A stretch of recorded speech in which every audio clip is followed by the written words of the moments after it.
another segment of today's episode. আরও একটা নতুন রান্না নিয়ে আমি পিয়ালি আপনাদের সামনে হাজির।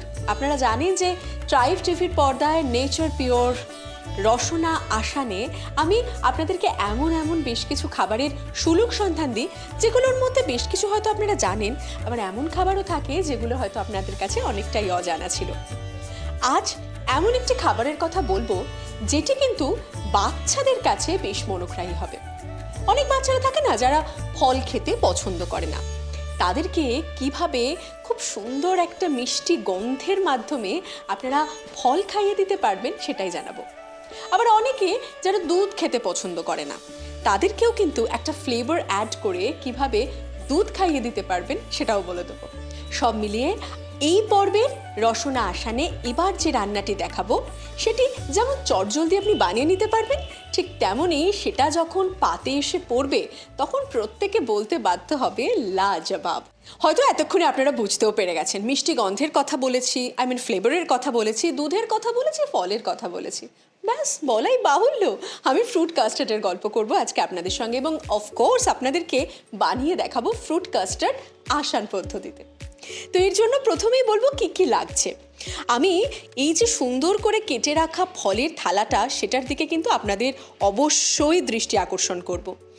এই যে শীতের মরশুম পেরিয়ে বসন্ত পেরিয়ে ধীরে ধীরে আমরা গরমের দিকে যাচ্ছি, তখন কিন্তু পাতে যদি এরকম একটা ফল থাকে আপনারা ডেফিনেটলি হেলদি থাকবেন, এটা বলতেই হবে।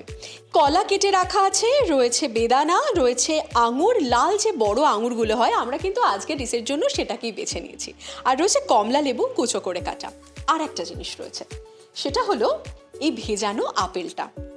এবার অনেকেই বলবেন যে এই ফলগুলো ভিজিয়ে রাখা হয়নি, আপেলটা কেন? আপনারা অনেকেই দেখেছেন যে আপেল যদি আপনারা খোলা বাতাসে বেশ কিছুক্ষণ রেখে দেন তাহলে একটা হালকা কালচে দাগ চলে আসে।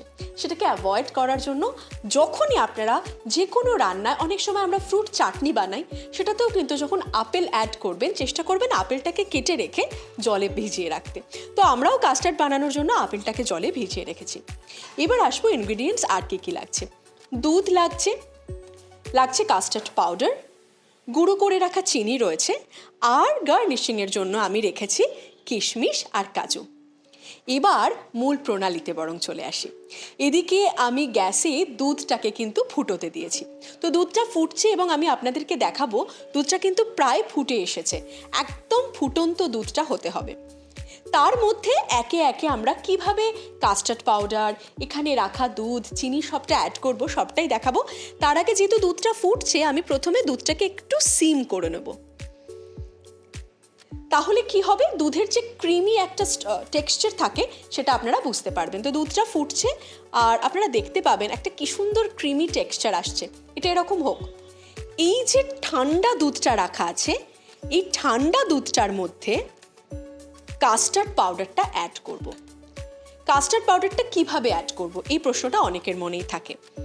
যতক্ষণ পর্যন্ত এই পুরো দুধটা অ্যাবজর্ব না হয়ে যাচ্ছে ততক্ষণ আমাকে কাস্টার্ড পাউডারটা দিতে হবে। আমি প্রথমে খানিকটা দিলাম, এটা আমার হাতে রয়েছে একটা টিস্পুন।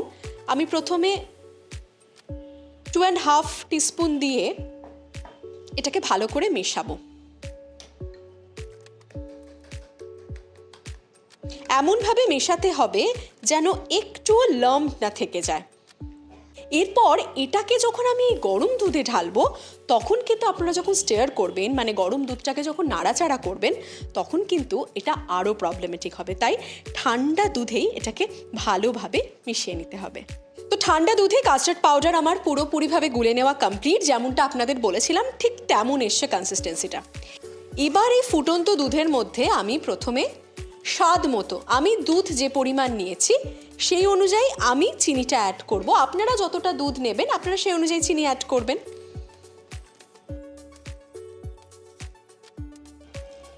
এবার আমি এই যে গুলে রাখা কাস্টার্ড পাউডারটা ছিল, ঠান্ডা দুধে গুলে রাখা কাস্টার্ড পাউডার, এটা আমি অ্যাড করব এই গরম দুধটার মধ্যে। এবং অ্যাড করে বারবার এরকম সুন্দরভাবে আমাকে কিন্তু স্টিয়ার করতে হবে। আপনারা দেখতে পাচ্ছেন এটা গরম দুধে পড়ার সঙ্গে সঙ্গেই এর একটা প্রবণতা হচ্ছে, এটা খুব স্টিকি হয়ে যাচ্ছে। আটকে আটকে যাচ্ছে, সেটা যাতে না হয় সেই জন্যই কিন্তু আমাকে ভালোভাবে নেড়েচেড়ে নিতে হবে এবং গ্যাসটা আস্তে আস্তে বন্ধ করতে হবে। দেখতে পাচ্ছেন ঠিক এই রকম একটা কনসিস্টেন্সি এসছে, মালাইয়ের মতো। আহা, এই যারা কাঁচের বোল দেখছেন, এই পাত্রটার মধ্যে আমি প্রথমেই যেটা করব সেটা হচ্ছে এই ফলগুলোকে আমি অ্যাড করে নেব এর মধ্যে।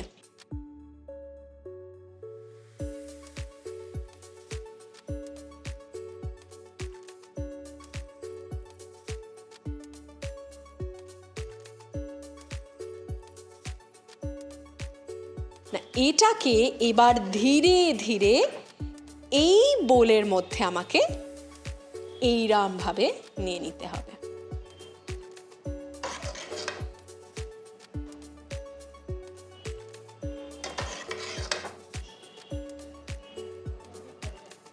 অ্যান্ড ফাইনালি এই যে গরম দুধের মধ্যে ঠান্ডা দুধে মেশানো কাস্টার্ড পাউডারটা অ্যাড করার পর যে অদ্ভুত একটা সুন্দর মালাইয়ের মতো কনসিস্টেন্সি এসছিল, সেটাকে কাঁচের বোলের মধ্যে রাখা কুচনো ফলগুলোর ওপর দিয়ে যখন ঢাললাম, ফাইনালি না এটা এরকম দেখতে হলো। And you know it's so satisfying to see that.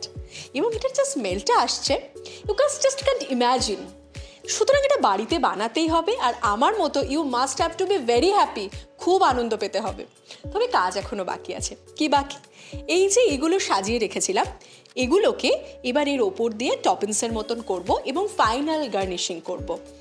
আমি এরমভাবে দিয়ে দিচ্ছি।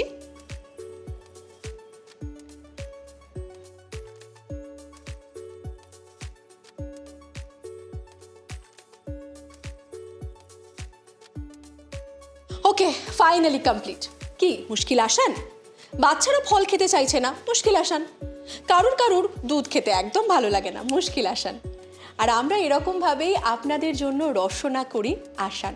এবার এটাকে ফ্রিজের মধ্যে ঢুকিয়ে দিতে হবে বেশ কিছুটা সময়ের জন্য।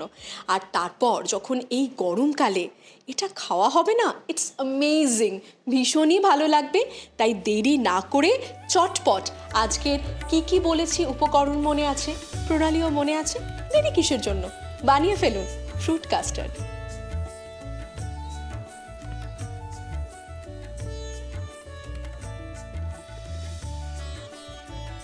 ফ্রুট কাস্টার্ডের জন্য লাগবে কলা, কালো আঙুর, কমলা লেবু, বেদানা, আপেল, দুধ, কাস্টার্ড পাউডার, গুঁড়ো করে রাখা চিনি, কিশমিশ, কাজু। প্রথমে গ্যাসে ভালো করে দুধ ফুটিয়ে ঘন করে নিন। তারপর একটা বাটিতে অল্প ঠান্ডা দুধে কাস্টার্ড পাউডার ভালো করে মিশিয়ে নিন। এবার দুধে পরিমাণ মতো গুঁড়ো করে রাখা চিনি ও আগে থেকে গুলে রাখা কাস্টার্ড পাউডার দিয়ে ভালো করে নেড়ে নিয়ে গ্যাস বন্ধ করে দিন। এবার একটা কাঁচের বাটিতে ফলগুলো ঢেলে তার উপর দিয়ে দুধ ও কাস্টার্ডের মিশ্রণটা ঢেলে কাজু ও কিশমিশ দিয়ে সাজিয়ে পরিবেশন করুন ফ্রুট কাস্টার্ড। আর প্রতি সপ্তাহে আজকের দিনে অবশ্যই দেখতে ভুলবেন না tribe TV presents nature pure Rasna আসান, যেখানে আমরা দেখতে শক্ত রান্নাকেও করে তুলব আসান।